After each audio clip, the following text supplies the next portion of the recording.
hallelujah, hallelujah, hallelujah, hallelujah. Praise the name of the living God. Hallelujah. Woo! Hallelujah, hallelujah. This is Sunday service to come out for this ministry, Arise and Shine Ministries, Canaan Land Family. Ekitiibwa kya Mukama, ekitiibwa kya Katonda. This is Sunday service. All praisers and worshippers and intercessors, Mukama waffe yeebazibwe, abaweereza mwenna mbassamu ekitiibwa, mbalamusizza nnyo mu linnya lya Yesu Kristo Omunnazaaleesi, omwana wa Katonda omulamu. Mwebale kuweereza October team, no resting. Hallelujah, hallelujah. Mukama atunyweze, atugumye, tuwangule. Ttiimu yaffe ey'olwaleero, no turning back. No turning back. No turning back. Setaani keeyambule, setaani kaakaabe, setaani kaakoleze ebyoto, but no turning back. Ekyo tukiganye. Amiina. Ng'okiganye gamba haleluya, mpulire. No turning back and stop complaining. Waliwo okubanga naawe oli tiimu no turning back, naye gwe ng'ocomplaininga oli omu buli ssaawa no turning back and stop complaining. Ekisawo ekiri omwoyo omutukuvu waali okutwongerayo mu maaso nga tuli basanyufu, tewali kwemulugunya, tewali complaints. Amiina. Era muganda wange mu service eno gwe ng'owulira okyalina complain, olw'obulokozi mpulira gundi sooka weetereze. Sooka weetereze. Mu luno olugendo temuli complain, wabula tusinza businza, tutendereza butendereza. Gwe osanga wali ensozi n'ogamba Mukama oli Katonda ajjulula ensozi. No complaining and no turning back. Amen. Your theme. Mbaniriza mwena mu Sunday service. Hallelujah. Katusabe. Katonda omulamu, Katonda omwesigwa, tukwebaza olwa Sunday service eno, kabaka w'abakabaka. This is the word that you have prepared for us in this October. Oh my God. We move forward, no turning back. And we shouldn't complain, but we glorify your holy name. Tata, leka tuwulire ekigambo ky'Omukama kikyuse obulamu bwaffe olunaku olwaleero olw'ekitiibwa kya Katonda. Amiina, amiina. Mbaniriza mu Sunday service. Hallelujah. Tugenda kusoma Bayibuli mu Numbers ey'Oluganda egamba okubala 14 okutandikira ddala ku lunyiriro olusooka. Amiina. Okubala 14 ayina ey'Oluzungu bikola Numbers chapter 14 from verse 1 paka we tugenda okukoma. Hallelujah, hallelujah. Abooluganda tuli mu Numbers 14. Mukama waffe yeebazibwa abooluganda. Numbers 14 verse 1 ey'Oluganda bikola okubala 14 olunyiriro olusooka. Bayibuli egamba, so all the people lifted up their voices and cried, and the people wept that night. Naye nga weebuuza kiki ekyali kibakaabya, kubanga Bayibuli egambye nti ey'Oluganda nti awo ekibiina kyonna ne bayimusa eddoboozi, amaloboozi gaabwe ne bakaabira waggulu nnyo. Mukama waffe yeebazibwa abooluganda. Bakaaba ekiro kyonna. Gwe weewuunye ki ekikukaabiza ekiro kyonna? Mukama waffe yeebazibwa abooluganda. Naye Bayibuli egamba nti amaziga gabaawo ekiro, naye obudde we bukya ng'essanyu lijja. Naye bano abooluganda we tuddayoko mu Numbers 13, Bayibuli egamba, Bible readers tulina program wano. Mukama waffe yeebazibwe. Read your Bible. Members, you're welcome. Ate tuli mu Numbers. Hallelujah. Ekitiibwa kya Mukama twayingidde dda mu Numbers. Kati muganda wange kyenkugamba kye kino, ebeerawo okuva ssaawa 2 paka ssaawa 3. Ssaawa z'e Uganda ze simanyi nsi ki gy'olimu, naye nga ffe tugendera ku ssaawa y'e Uganda, ssaawa 2 paka 3. Kati nno joininga team read your Bible, ogenda kutegeera nti wano mu ssuula ey'e14 kiki ekyali kikaabya bano abantu. Amiina. Kubanga essuula ey'e14 etandise nti awo ekibiina kyonna ne kiyimusa amaloboozi gaabwe waggulu ne batandika okukaaba ekiro kyonna. Question eri awo kiki ekyabakaabya? Bible readers. Join the class called Read Your Bible every day from Monday to Friday. Omwoyo omutukuvu nkwebaza. Mbadde ngenda kunnyonnyola kiki ekyabakaabya naye omwoyo omutukuvu ayagadde kibeere bwe kityo. Amina. Kati muganda wange joininga Read Your Bible class kuva ssaawa 2 ez'okumakya paka ssaawa 3, ssaawa emu yokka. Soma Bible, tegeera. Kati bano baabano bakaabye, Mukama waffe yeebazibwe. Kati w'otasoma Bible yo omubuuliza ajja kugamba nti njala ye yali ebakaabya, oli omulala ajja kugamba nti baabakuba. Kati olina kusoma Bible yo, omwoyo omutukuvu nkwebaza. Amina. Ekyo kiyiseewo naye katandika okubuulira enjiri. Kati Bible egamba nti baakaaba ekiro kyonna. Ekyabakaabya ogenda kizuula ng'ojoyinize team Read Your Bible otegeere kiki ekyabakaabya.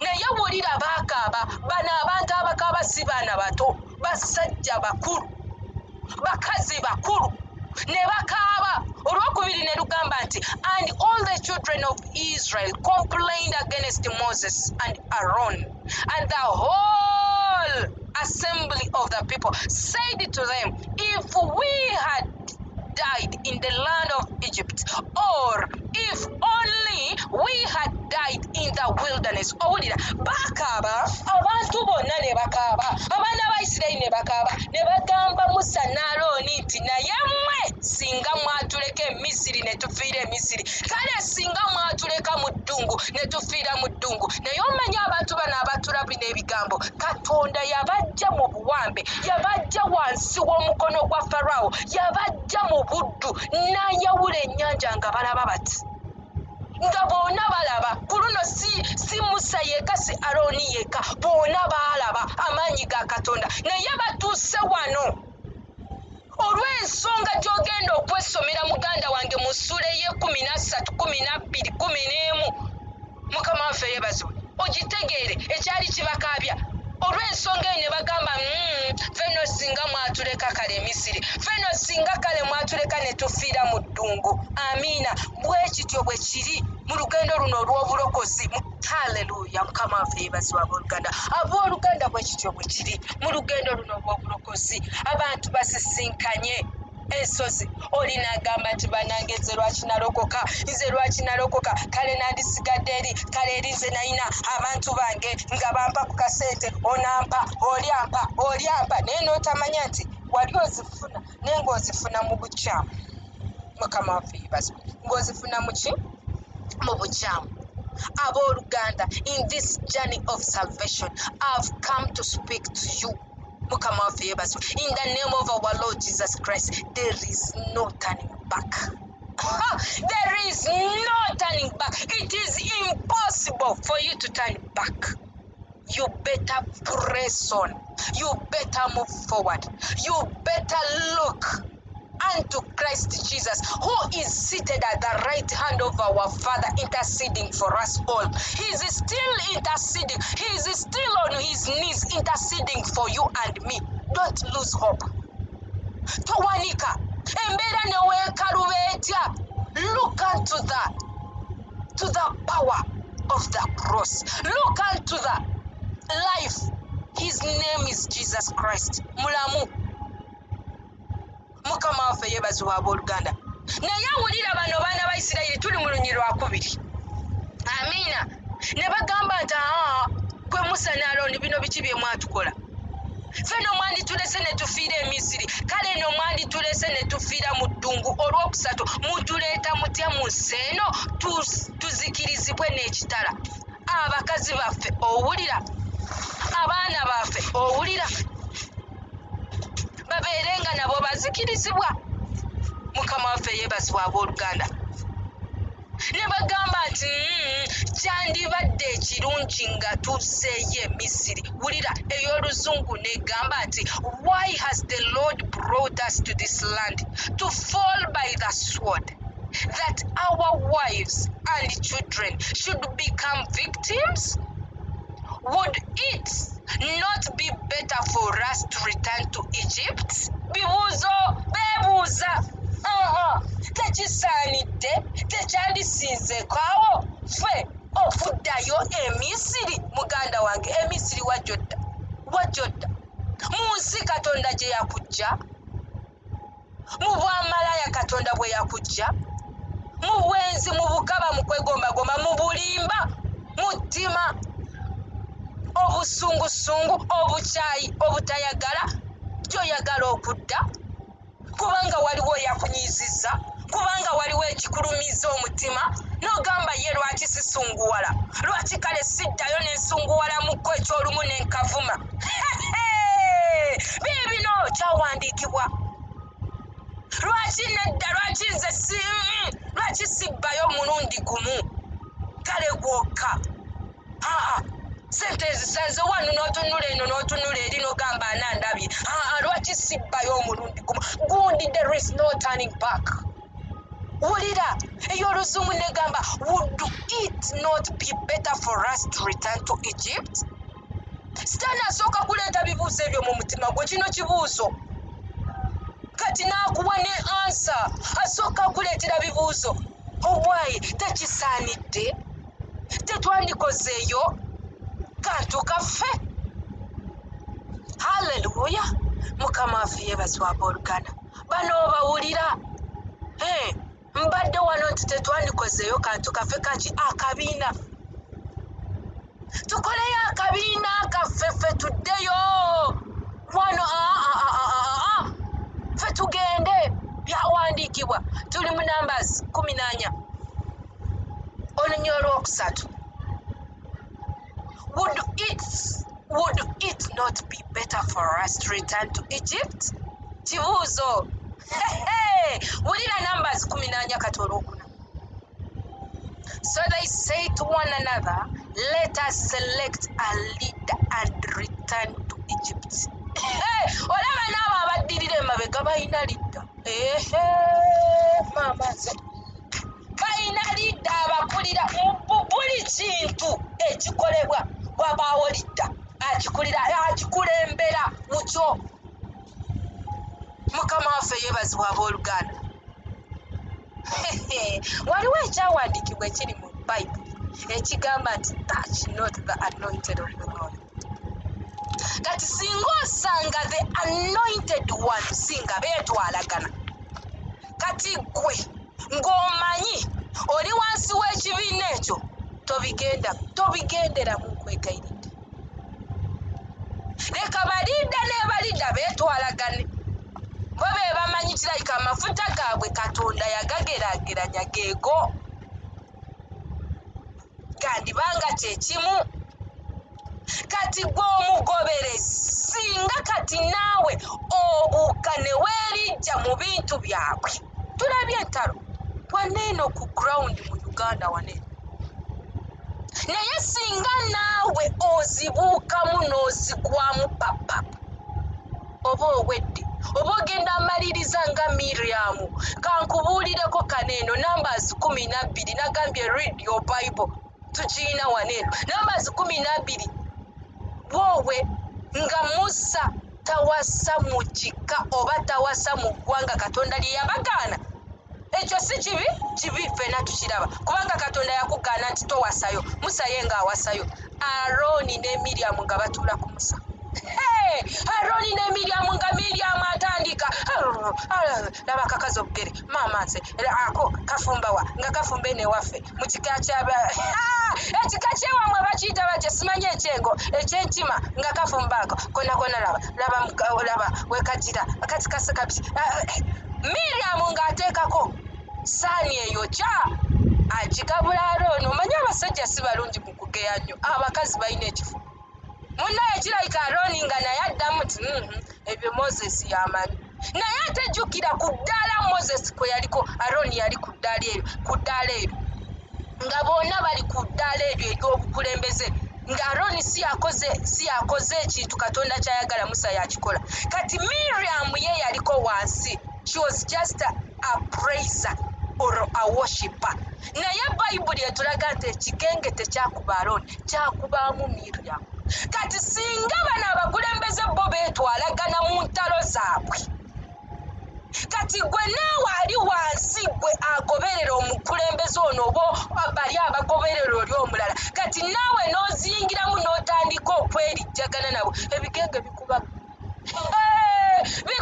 gwe kati laba ne famire yo weesibibwa kubanga Miriam ekigenge we kyamukuba papa abaana ba Isirayiri tebatambula okumala wiiki emu bayibuli egamba batuula mu kifo kimu kati laba wooyingira mu bintu by'otamanyi tomanyi byatandikirawa tomanyi bakitandika batya entalo zaabwe gwe naawe lwakubanga ndi tiimu so and so you're also battling helping him or her to battle the battles. Olwaleero this is the Sunday service mukama waffe yebazo laba famire yo bwekubibwa neweesiba n'okwesiba instead of praying you're busy on YouTube Facebook kunoonya ono azizaayo omuliro ono ayogedde ki yayogedde kino ate oli yazizaayo ki yamwanukudde yakawulidde naye naakola ki n'amwanukula kati n'olabanga omala obudde obwo famire yo yeesibye obudde bwe wandisabye n'ofuna breakthrough njogedde bino byonna nga nkugamba nti ki ekintu kyonna ekikolebwa wano ku nsi nga kisuusa abantu ababiri oba abasatu babeeranga n'eridda abakulembera mu kyo oba kirungi oba kibi naye nga kisuusa abantu abasatu you are more than 3 oba 2 people mukama waffe yeebazibwe babeeranga n'eridda akivuga kati muganda wange simanyi ekikyo omukulembeze owamwe gwe mwina abavuga abalazaawa abavuga abongerayo mu maaso oba abavuga abazaayo Misiri kubanga wulira Numbers 14 olunya olwokuna so they say to one another let us select a leader and return back to Egypt omukulembeze gwogoberera gwali kutwalawa ali kuyingizawa mu magwa mu bisoto oba ali kutwala on the highway of holiness which is written in the book of Isaiah. Omukulembeze gwoliko wakyolaga akutwalawa akuyingiza mu magwa muganda wange akuyingiza mu bisoto akuyingiza mu ntalo akuyingiza mu kugeya baano akuyingiza mu mizeeki wekebere mukama waffe yebazo. I normally tell you members oba ministers mukama waffe yebazo you don't need a prophet to come and prophesy on you. You are a prophet of your own. Wekebere wawolaga amina mukama waffe yeebazibwa Buganda. Tulabye olunya olwokuna bulungi ne bagamba nti akatweroddemu katufune omukulembeze atukulembere tudde e Misiri. Shetani ashindwe katika jina la Yesu Kristo. Mukama waffe yeebazibwa abooluganda. Ngambye mu Luswahili nti shetani ashindwe katika jina la Yesu Kristo. Amina. Tuda tutye Misiri. Twefunamu tutya omukulembeze atuuse e Misiri. Ng'ofunayo otya omukulembeze agenda obbakulira mudde mu buyaayi, mudde mu kunywa enjaga, mudde mu kwenda, mu kuvuma, mbu lwakuba waliwo abanyiizizza. Mukama waffe yeebazibwa abooluganda. Nawulira the Bible say that so they say to one another let us select a leader and return to Egypt. Owulira olunya olwokutaano ne lugamba Numbers what? Numbers 14 now verse 5. Verse 5 negamba nti then Moses and Aaron fell on their faces before all the assembly of all the people of the children of Israel. Musa ne Aaron bo ne bagwa wansi banayi ne batandika okwegayirira. You know Moses was an intercessor. Ne batandika okwegayirira ku lw'abalala ne bagamba Mukama laba watugjeeyo naye kati bano bagamba nti beefunemu omukulembeze abazeeyo taata saasira bo baddamu kwegayirira. Abeegayirizi tetukoowa tunyweza amaviivi twegayirire ku lw'abalala. Mukama awulire okusaba kwaffe. Amina. Tubeera ne intercession day, tubeera ne overnight day, tubeera ne intercession program on a daily basis. Tetukoowa. mukama waffe yeebazibwe. Naye olw'omukaaga lugamba nti mwalimu abasajja babiri gwe bayita Joshua ne Kalibu, mukama waffe yeebazibwe, abaagenda okusupayinga eyo gye baali bagenda okubeera ensi ensuubize. Mukama waffe yeebazibwa abooluganda. Kati tusemberera ensonga eyatandika eyali ebakaabya. Mukama waffe yeebazibwe. Bayibuli egamba nti Joshua ne Kalibu ne bayuza engoye zaabwe. Ennaku zino omwegayirizi asobola okuwulira ekintu n'ayuza omutima gwe n'aguyuza n'agwa mu maaso ga Mukama n'agamba Mukama nangirira naku 7 try naye neegayirira Mukama ku lw'ekyoyo kino. Mukama ekirumbi amaka kive mu maka g'abafumbo, ekyoyo kya divorce Mukama neegayirira ku lw'ensonga ey'obufumbo. Divorce ekome. Tukooye okulaba abaweereza Mukama nga badivorcinga mu makooti mu lujjudde. N'oyuza omutima gwo. Ffe tetugenda kuyuza ngoye zino z'okwambala zino mpulya. Kati oyuza mutima gwo n'ogwa mu maaso ga Mukama n'ogamba Mukama nangirira 30 kusiiba na kusaba. Nenga ensonga eno gyendeeta mu maaso go Mukama nga bw'oyogera mu Isaaya 41 nti tuwengayo ensonga zaffe z'amaanyi. Mukama mpaayo ensonga y'obuweereza buna rise and shine Mukama. N'oyuza omutima gwo ne weegayirira ku lw'abalala. Joshua ne Kalibu baayuza engoye zaabwe ne bagamba abantu mmwe, wulira olw'omusanvu. And they spoke to all the people, to all the children of Israel, saying, the land we passed through to spy out is an exceedingly good land. Yes. Hallelujah. Weetaaga abantu we batyo. Naye singa olikolagana n'abantu abagenda okugamba okaaba nabo batani bambi nze nengera kinkamu ky'omama naye maama bwe tutyo loosa ebaawo gundi no. Abo we bati tubasembereranga. Semberera abantu abalinga Joshua ne Kalibu babagamba mmwe temumanyi kye muliko, ne babagamba musooke musirike, ne babagamba nti ensi gye tulambudde, the land wulira ey'oluzungu, the land we passed through to spy out is an exceedingly. Omanyi we twasomeranga oluzungu ebigambo ebyo byoyongerako buleetazi buno obubiri elowash maama nnyabo oba mujjukira ng'owanika omukono ng'onzijukiza. Naye nze kyemanyi bw'oteekako akatu n'oyongerezaako elwa exceedingly. The land was exceedingly good. Mukama waffe yeebazibwa abooluganda. Weetaaga abantu abagenda okuzzaamu amaanyi bakugambe nti mu lugendo lw'obulokozi buno tumalako kubanga wamaanyi ali muffe okusinga oyo ali mu nsi. Ebbaluwa ya Yokaana esooka 4 anaakugumya akugambe ffe tetumeegana na mubiri na musaayi. Sengawo, maamawo, kojjawo, mugandawo, mukwano gwe yakukoze ki? Ffe tulina ebyo gye tulumba, tulina bye tumeegana nabyo ebitalabika na maaso gano ag'omubiri wabula ag'omwoyo bye tukuba. Akugumya akugambe wano oyitawo, wano tuyitawo, wano tuwangula. Haleluya. Mukama waffe yeebazibwe. Sikuddaawo mbate kale obulokole mbuvuddemu ogira obuvaamu. Nze siwanika neeyongerayo mu maaso, ngenda mu maaso neebaza Mukama for this ministry because it is a rise and shine. Gwe kaanira mu kifo, gwe togolokoka toyaka, naye nze ndina okugolokoka njake on a daily basis. Haleluya. Wulira tuli ku lwa 8 kati. If the Lord delights in us, then he will bring us into the land and give it to us, a land which flows with milk and honey. Owulira, the land which flows with milk and honey. Kati wano ab'ebirooto mbaddiramu wano musome ekigambo kya Katonda. Kati ogenda n'oloota ekirooto bannange naloose n'endaba ensinga yonna nga njeru ng'amata gakulukuta. Ng'amata gakulukuta gati n'ovaayo n'ogamba oba kiki, n'ogwa ku muntu n'akugamba eryo dduku. Naye soma ekigambo kya Katonda, amata bagoogerako emirundi 2 kokka mu Bayibuli. So far nga waliwo omulundi omulala mujja kuŋŋambako. Amiina. Anti nange ndi mu radio Bible class.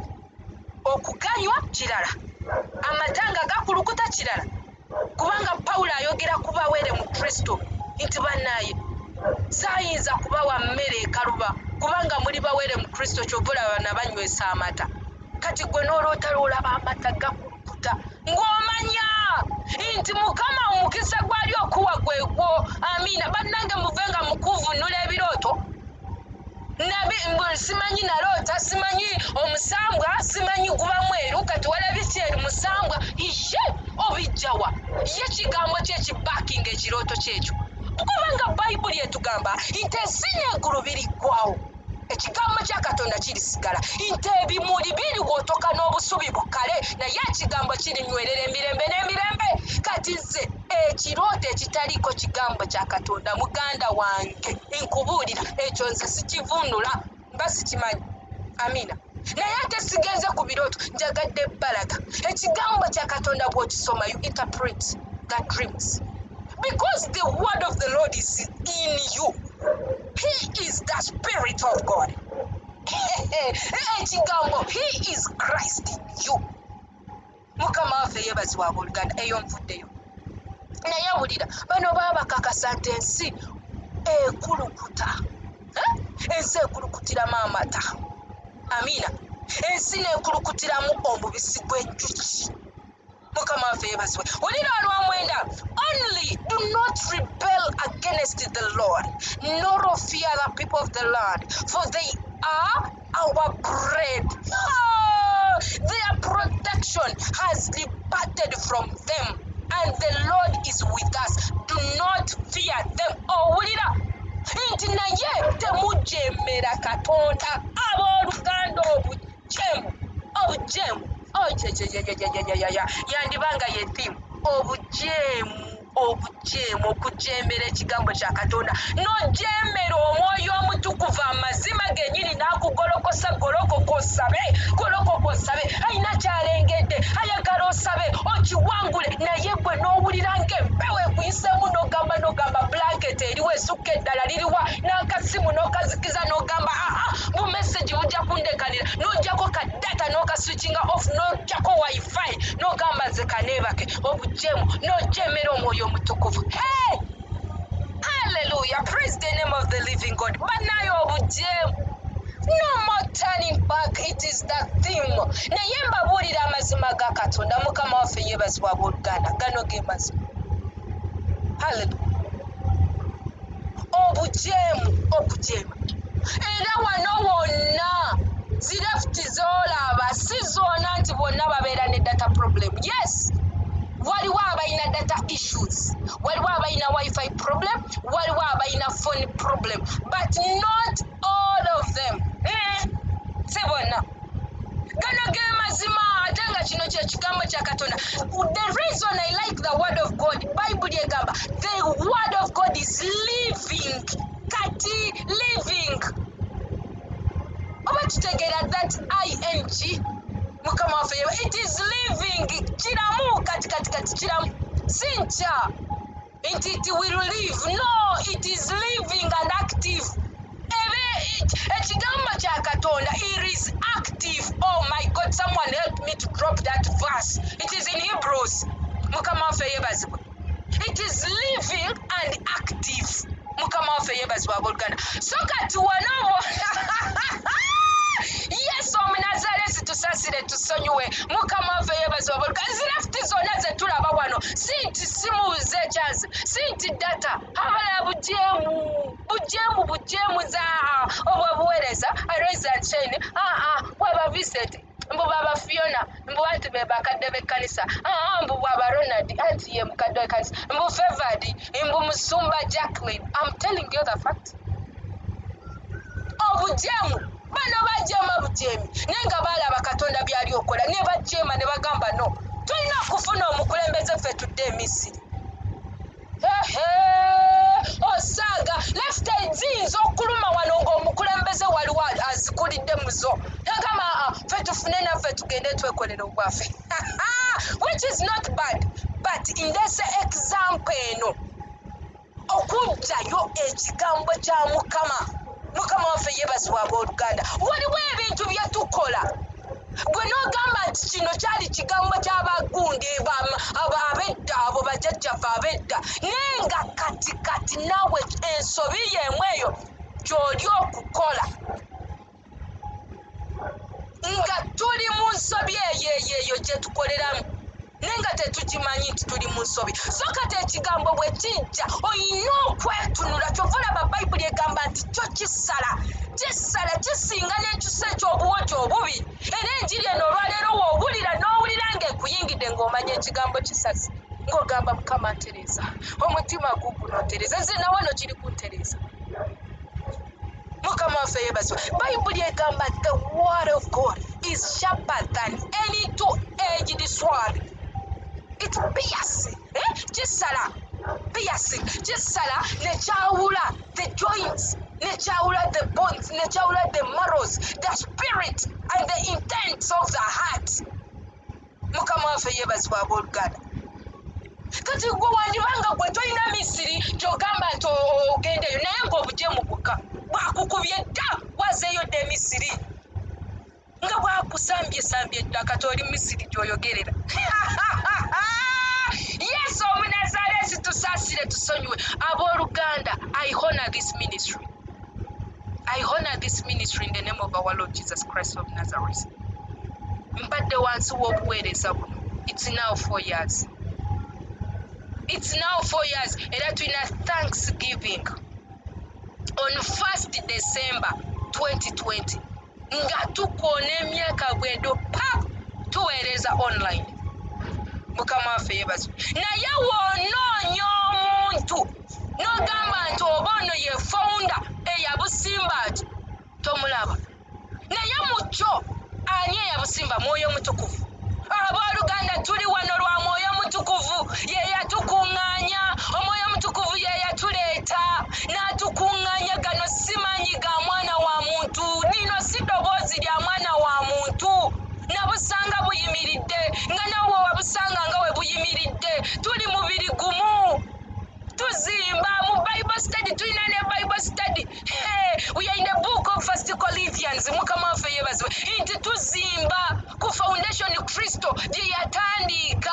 Kati gwe weegendereze biki by'ozimba ku mubiri gwa Kristo. Oleetako mayinja aga zaabu, aga fedha, ag'omuwendo, oba bisubi oba miti. Tuli mu Bible study. Olw'olunyi twalulabye. Mukama waffe yeebazibwe. Twebaza Mukama olw'obuweereza buno abooluganda. Tuliwo lwa Mwoyo Mutukuvu. Tuli wano lwa Mwoyo Mutukuvu. Ye yatukuŋŋaanya nga Bayibuli bwegamba nti the spirit gathers them together. Omwoyo Mutukuvu yatukuŋŋaanya awamu mu buweereza buno. Mukama waffe yeebazibwa abooluganda. Haleluya. Naye wulira bano bajeema ne bagamba weewaawo tulabye nga kati neebuusa bano abaali baagala okudda e Misiri ani eyali agenda obbaawulira ennyanja ate bakisalemu baddeyo ennyuma? Gundi by'owangudde bye bingi, siraba lwaki oba okomplayininga. By'owangudde by'oyiseemu bye bingi. Mukama waffe yeebazibwa abooluganda. Kati oyagala kuddayo ennyuma, oyagala kuddayo emabega, mulimu ki? Amiina. Tusome ekyawandiikibwa Psalms, Zabbuli 7:8 olunyiri olw'omunaana. Awo tujja kubuukawo tugende ne ku lunyiriri olw'40 nenga mu kitabo kyekimu. Haleluya. Tuli mu Zabbuli 7:8 olunyiri lwa 8. Tubuukewo tugende ku lunyiri olw'4. Wulira. And may not be like their fathers, a stubborn and rebellious generation, a generation that did not set its heart aright, and whose spirit was not faithful to God. And may not be like their fathers, a stubborn and a rebellious generation, a generation that did not set its heart aright, and whose spirit was not faithful to God. olwana. How often they provoked him in the wilderness and grieved him in the desert. Owulira nti tetubanga bali bakitaffe bannaye baali bajeemu tebagondera mwoyo mutukuvu bo tebalina mutima ogutuukiridde nga bajeemu bulala. Naffe bayibuli egamba tetujeemera mwoyo mutukuvu. Omwoyo mutukuvu yalina okutuwa instructions. Bayibuli egamba he is our instructor, he is our guide, he is our teacher, he is our comforter, he is our helper. In everything that you do, you must get guidance from the Holy Spirit. Tovangayo mu magezi go because you know this and this, no gamba because I know this. This thing also happens even to us, the commandos of Christ. Sinti lwakuba tumanyi okusaba ova eri ogwire okusaba Mukama nsabira kino, Mukama nsabira kino. Omwoyo omutukuvu alina okulaga according to the will of God what you have to pray for. Omwoyo omutukuvu gye tulaze. Amina. Hallelujah. Omwoyo omutukuvu yalina okulungamira. You may be praying for money. Mukama njagala sente ntandike capital. Mukama n'akulaga nti bufumbo. According to the will of God it is marriage. But according to your will it is said. Mukama waffe yeebazibwe. So you have to follow the guidance, the instructions of the Holy Spirit. Omwoyo kiki kyakugamba? Omwoyo omutukuvu kiki kyali okulaga? Weewaawo ffe tuli kuba Mukama ndina okufuna wange, Mukama ngenda awange, Mukama ngenda awange. Nenga Mukama akugamba nga tonaba kugenda wo waliwo ali okufa mu ddwaliro. Naye n'ogamba nze bibadde byabali nalabye simanyi abantu balwadde sibitegedde bulungi nze nabadde nsabira kino ebisagala kumanya. You're working on your personal will but not the will of God. Wulira Isaya 63:10. But they rebelled and grieved his Holy Spirit. Owulira bajeemera ne banakuwaza omwoyo omutukuvu.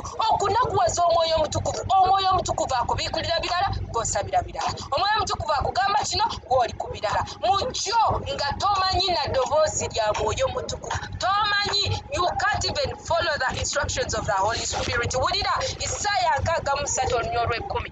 But they rebelled and grieved his Holy Spirit. So he turned himself against them as an enemy, and he fought against them. Owulira kubanga kati ojja kubeera mu lutalo na mwoyo mutukuvu. Mukama waffe yeebazibwe. Omwoyo omutukuvu atugamba ng'oyatudde n'olokoka. Tewali byakudda nyuma, tewali byakaaba. Yambala ebyokulwanisa bya Katonda, ekigambo kye kye yatuwa. Naye gwe ssebo nnyabo oli mu bino era nze simanyi mmalako oba simalaako. Kati ebyo biki by'oyatula? Omalako oba tomalako? Byebyo ebyawandiikibwa mu kubiikulirwa onyogoga obuguma, oli awo bw'oti onyogoga obuguma ogwawa ng'omalako oba simalako. Mwana simanyi oba amalako oba simalako. Gamba mwana amanyi mmalako. Oba weeraba nti tomalako kale yatula nti tomalako tumanye nti oyo yeffeeri. But that is not our portion. Anyway, that is not my portion.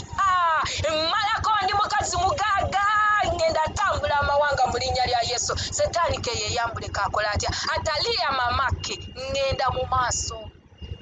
Ngenda mu maaso mu myaka gyange gino ndina kuweereza Katonda. Ekyo kirina kubeera kiriya. Eryo yekkubo lye nakwata lye nakkiriza. Mukama waffe yeebazibwe abooluganda. Si byakuddawo bannange mmalako oba simalako. No, mmalako mu linnya lya Yesu. But they rebelled and grieved his Holy Spirit. Mukama waffe yeebazibwe. Tetunaba na kumala ndirira. Tuli mu Numbers. Nagambye Numbers 18. Numbers 18. Bayibuli egambye nti olw'omwenda, only do not rebel against the Lord. Do Don't rebel against the Holy Spirit. Don't rebel against the word of God. Don't when it is time for prayer. But you have time. Please be submissive unto the word of God. Be submissive. Saba. Mukama waffe yeebazibwa abooluganda. Wulira bano abantu be baali batya ne babagamba Yoshua ne Kalebu yalabanga emigaati. Yagamba bali migaati gyaffe. Kyotya ekikutiisa y'emmere yo mugaati. Kyagalayo bifeeyo ebintiisa abooluganda. Mukama waffe yeebazibwa. Byolaba n'otittiira mugaati gy'oli. Mukama abeera abikugabudde mu mikono gyo. Gwe kiki ky'oyogerako? Webiviiriddeyo ne byeraga mu lwatu. Mukama abeera yabikugabudde dda mu mikono gyo. Biri mu mikono gyo. Gw'anaasalawo obirya oba tobirya, obisaasira oba tobisaasira. Mukama waffe yeebazibwa abooluganda. This is Sunday special service. Wulira n'abagamba nti temutya Joshua ne Kalebu. Naye ng'ekibiina kyonna eky'abantu bali muwoowe era ffe. Gundi tokaaba. Nze nabagamba dda nti wano tulina bakomando, soldiers of Christ. Bayibuli bwegamba tetukyeyita bweyisi. Bayibuli egamba we are the soldiers of Christ. Ate no kati waliwo ekinnyumira olunyo olugamba we are the ambassadors of Christ. Don't joke with the ambassadors of Christ. Mukama waffe yeebazibwa. Kati wulira olw'ekkumi Kalebu ne Joshua amaze okubagamba nti bali bantu mmere gye tuli. Bayibuli egamba nti abantu ne bakwata amayinja. And all the people said to stone them with the stones. Oba okiraba ne bakwata amayinja. Gwe muganda wange ali eyo abantu basobola okugolokokerako naye gwe tobafaako. Abaggalofu kuba amayinja leka bakube nga Stefani bwe bamukuba. Bayibuli egamba bakuba Stefani amayinja naye Stefani yalabako amayinja oba obulumi yagamba ndaba omwana gw'endiga ayimiridde ku mukono ogwa ddyo ogwa kitaffe mu ggulu bannange ekyaluma abafalisaayo. Ne bagamba wulira byayogera eno we bamusitoninga. The Bible says nti baamukuba amayinja n'afiira mu kibuga wakati naye ye teyalaba amayinja gaabwe. Yabagamba ndaba Yesu Kristo ayimiridde ku mukono ogwa ddyo ogwa kitaffe mu ggulu. Ebyo bye tulina okulaba kubanga bano beeteesa ne bagamba bano tubakuba amayinja. Mukama waffe yeebazibwa abooluganda. Naye wulira Bayibuli negamba now the glory of the Lord appeared in the tabernacle of the meeting before all the children of Israel. Ekitiibwa kya Mukama ne kimamira weema ey'okukuŋŋaanira omuli abaana ba Isirayiri. Gwe ky'oyitamu oba abo abakujooga togendera ku bigambo byabwe. Gwe kwata ekigambo kya Katonda, nyweza ekigambo kya Katonda, ogambe Mukama gwe yatonda, ogambe Mukama gwe yamanya. Laba wampa Mukama Taata byonna bye watondera ku muntu, naye byonna njagala bikozesa olw'ekitiibwa kyo Mukama. Buli kye nkwatako mu nsi muno kiraba omukisa olw'ekitiibwa kyo. Buli kye njogera Mukama kibeere kya mukisa, abantu balabe ekitiibwa kyo. Buli weeninnya Mukama ekitiibwa kyo kirabisibwe. Ate ekitiibwa kya Katonda we kirabisibwa gy'oli oba eri abantu basobola okukuba amayinja. Ebyamayinja byakomaawo ng'ekitiibwa kya Mukama kimamidde weema yonna. Nkusabira ekitiibwa kya Katonda kikumamire. Nkusabira ku mulima owoli babosi bo balabe ekitiibwa kya Katonda. Nkusabira mu linnya lya Yesu Kristo Omunazaalesi omwana. Nkusabira mu linnya lya Yesu ekitiibwa kya Katonda kikumamire, ekitiibwa kya Katonda kikubeereko. Nsabira abasinza n'abatendereza bonna ababadde mu service eno olunaku olwaleero n'abuli abadde mu praise and worship. Nkusabira ekitiibwa kya Katonda kikumamire ng'oyimba oleme okuyimba ennyimba lwakuba ozimanyi, naye oyimba olw'ekitiibwa kya Katonda okulabisibwa, oyimba olw'ekitiibwa kya Katonda abalema batambule, oyimba olw'ekitiibwa kya Katonda abatalaba balabe nkusabira mu linnya lya Yesu ng'oyimba ng'osinza ng'otendereza oyimbe olw'ekitiibwa kya Katonda n'amagombe geggule gaseseme abafu bazuukire mu linnya lya Yesu Kristo Omunnazaaleesi omwana wa Katonda omulamu. Buli kimu ky'okola nkusabira okikole olw'ekitiibwa kya Katonda. Ekitiibwa kya Katonda kibeere nga kikumaamidde, kimaamirawo ku mulimu w'oli. Ekitiibwa kya Katonda kirabisibwe muwala gwe, muganda wange. Ekitiibwa kya Katonda kirabisibwawo ku mulimu gwo. Balinyumya era balijjulira nti mu mwaka gw'ekiti twalina wano omukozi naye twalaba ekitiibwa kya Katonda. Gundi nkusabira ekitiibwa kya Katonda kikumaamire, kubanga Bayibuli egambye nti Yoshua ne Kalibu abantu bagamba nti bano tubakuba amayinja, naye Bayibuli egambye nti awo ekitiibwa kya Katonda ne kimaamira ewemma omwali abaana ba Isirayiri. Taata naffe tusaba leka ekitiibwa kya Katonda kimaamire obuweereza buno, leka ekitiibwa kya Katonda kimaamire buli musumba ali mu buweereza buno Mukama gw'osimbye, leka ekitiibwa kya Katonda Mukama kimaamire buli mukadde w'ekkanisa ow'obuweereza buno Mukama Taata gw'oyimusiza era gw'osimbye, leka ekitiibwa kya Katonda kimaamire each and every administrator or King of Kings of this ministry. Leka ekitiibwa kyo Katonda wange kimaamire bakomandosi Mukama, all the intercessors abayimirira mu sisimuka with prayer Mukama, abayimirira mu intercession. Leka ekitiibwa kyo Mukama kibamaamire in each and everything we do. Oh Abba Father, we do it for your glory mu linnya lya Yesu Kristo Omunnazaaleesi omwana wa Katonda omulamu. Leka ekitiibwa kya Katonda kimaamire buli omu Mukama, kimaamire buli memba ali mu buweereza buno Mukama Taata mbawaayo era mbasabira omukisa gwo n'ekitiibwa kyo Kabaka w'abakabaka. Awabeera ekitiibwa kyo Mukama wasobola ate okubeerawo ekitiibwa ekirala? Nedda Mukama Taata, twaniriza ekitiibwa kyo, tweyongera Mukama Taata okwaniriza ekitiibwa kyo, otusaasira olw'obugyemu, otusaasira olw'okusalawo okubi Mukama, nga muffe tufumiitiriza nti twandize ennyuma, nti twandize emabega. Mukama tusaasire, tusonyiwe, wabula ekitiibwa kyo Mukama kitumaamire, ekitiibwa kyo Mukama kitumaamire awali ekisa kyo. Weebala Omwoyo Omutukuvu, weebala Omwoyo wa Mukama. In the mighty name of our Lord Jesus Christ of Nazareth, we have prayed and believed.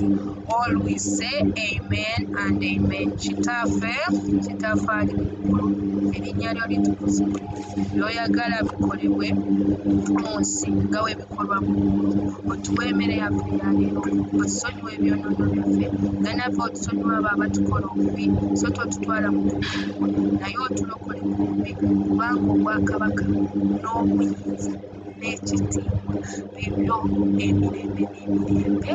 Amiina. Ekisa kya Mukama waffe Yesu Kristo n'okwagala kwa Katonda n'okussa ekibi ky'omutukuvu kubeerera n'eri abooluganda bonna mu linnya lya Yesu. Amiina. Baagala nnyo. Shalom. Sigadde Pastor Jacqueline. We meet next Sunday. But remember, this is the week. Nalabye ku timetable. I'm there on that timetable. Hallelujah. Amen. Twebaza Mukama, twebaza Omwoyo Omutukuvu. Abali mu saavisi Mukama abawe nnyo omukisa. Sister Esther, Sister Rose Rocks, Baby Farida, Media House Control Room, Brother Treasure VT, Amina, Elder Fiona, Blessing Harriet. God bless you so much. In the vehicle of praise and worship, Brother Steve. Oh, Alvin, God bless you so much. All ministers. Yes, hallelujah. Natese service eno nga tetunaba kujja online. Elder Favored tumusabira Mukama amunyweze. Amina. Sister Hilda musawo abadde mu service.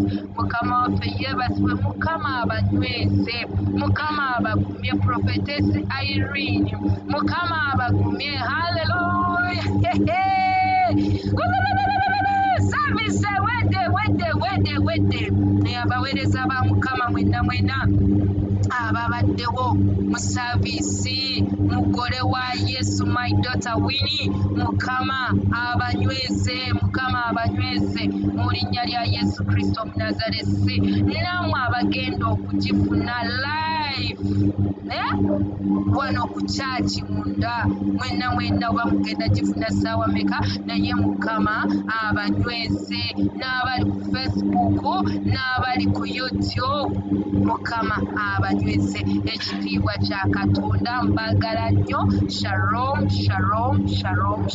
God bless you so much.